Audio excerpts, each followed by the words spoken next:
Hi guys, it's Luke here from Brindabella Podiatry, and I've got our lovely new podiatrist here, Jess. We're coming to that time of year. It's one of my favourite times of year as a runner. It's fun run season. Obviously, we have things like park run and other events going on over the time, all the year.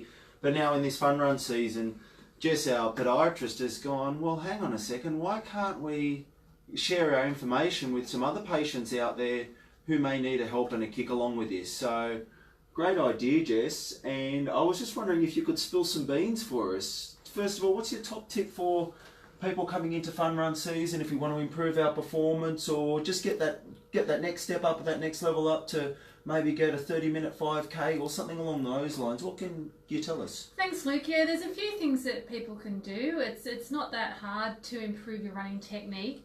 One of the first things we like to look at is making sure that you're nice and strong when you run. Now, being strong in a run doesn't necessarily mean getting out in the gym or doing more running up and down hills. Sometimes it can be just as simple little things that you can do at home to make yourself run better. Now, Luke, these sort of things include doing exercises such as planks and squats, single leg and double leg squats, doing bridges, doing lunges, doing clams, and doing push-ups. Now, feel free, if you're not sure about any of these exercises, to give us a call, come on in, and we're quite happy to show you how to do these exercises. Guaranteed you'll get some really good gains. Oh, comment below. We're happy to interact.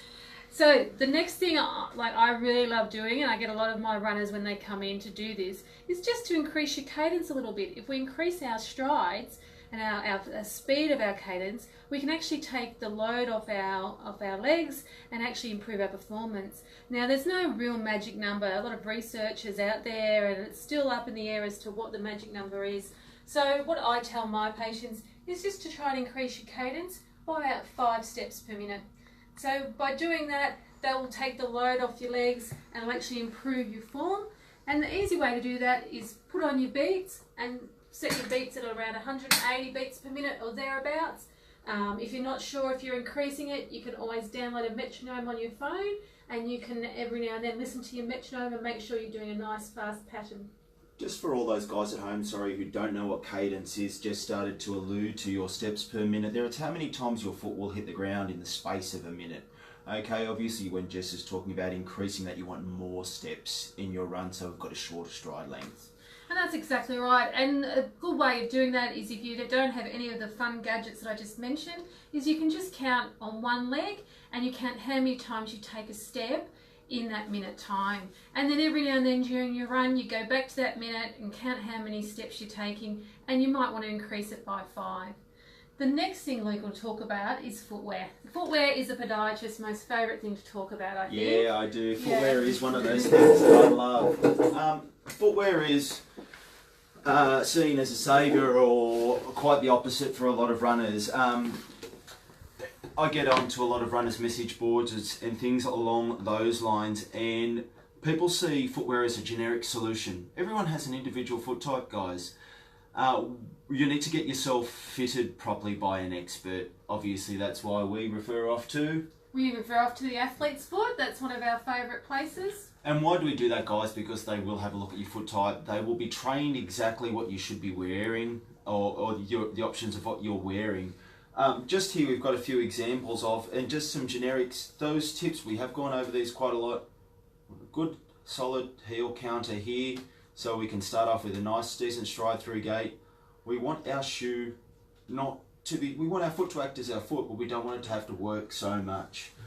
Anything else? I've forgotten a lot of things here, Jess. So we also want to make sure we only flex here. A lot of the cheaper footwear brands will have a lot of flexion in the middle. As you can see, this is a nice strong shoe flex there.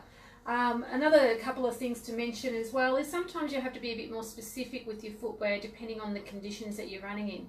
If you're doing a lot of road running, you might need a lot more cushioning on your shoe, whereas if you're getting out in the trails like you do in this beautiful area of ours in Canberra, you might want to try using a trail running shoe, and that will give you better traction, but they quite often will have a nice stiff plate in them to protect your toes from bruising on the rough parts of the trail. The other thing is, as you progress and become a better runner, you might want to have a different shoe for faster speed workouts, and you might want to have a shoe for your longer slow distance workouts. Any more to add, Luke? No, I quite like that without getting too technical. Yes, that is the good stuff.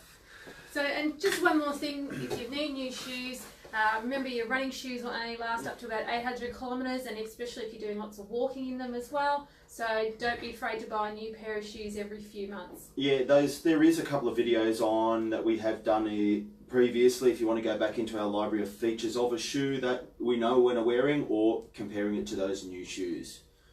Thanks guys, enjoy your runs. See you next time on BPod TV.